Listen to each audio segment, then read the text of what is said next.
Hey there. Hope you've had a good week. It was sure nice and bright and sunny. Good time to be outside. Good time to go to Big Bay for an ice cream. So imagine you've gone to Big Bay with Mom and you've got your ice cream and you're outside and Mom sees somebody she's wanted to talk to. And they start talking from 2 meters apart.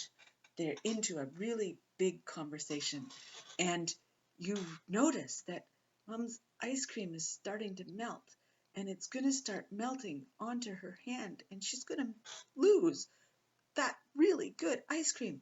Mom, shh, just a minute. I'll be with you in a minute. Back to the conversation. But Mom, just a minute. I've told you not to interrupt. Poor Mom. She didn't listen, and her ice cream is getting lost. Or let's say we're at home. We're at home, and the phone rings, and Dad answers the phone. And Dad's really involved in this phone call. It could be a work phone call these days, working from home.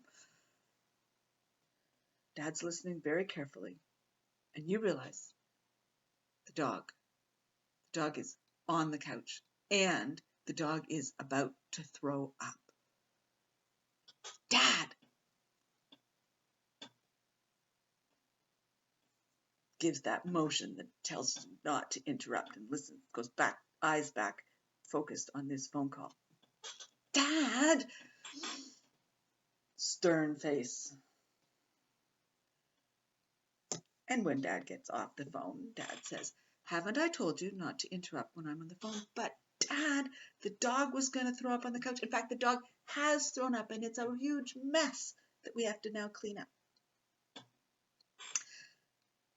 Now, sometimes we just bug the adults on the phone because we want them to get us a glass of water.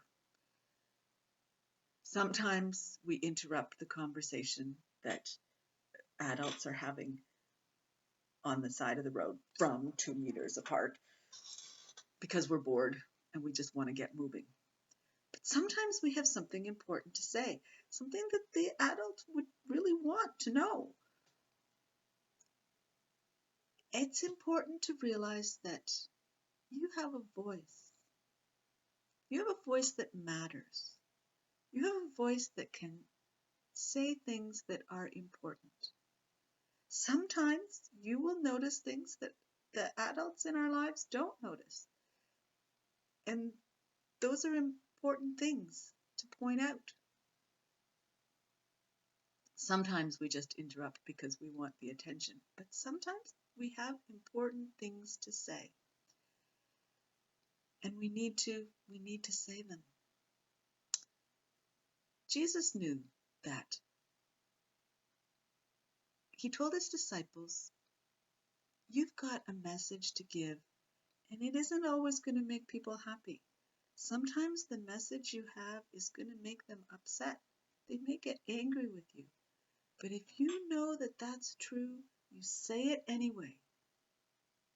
And know that, like me, you're bringing truth even though it upsets people. So I just want you to know that you've got an important voice. You've got eyes that see important things, ears that hear important things, and a mind that thinks important things. They aren't always going to be easy truth to tell, but speaking truth matters. It may upset people, but it still matters. Your voice is important. And I hope you find good ways to use that voice this week. We'll talk again soon.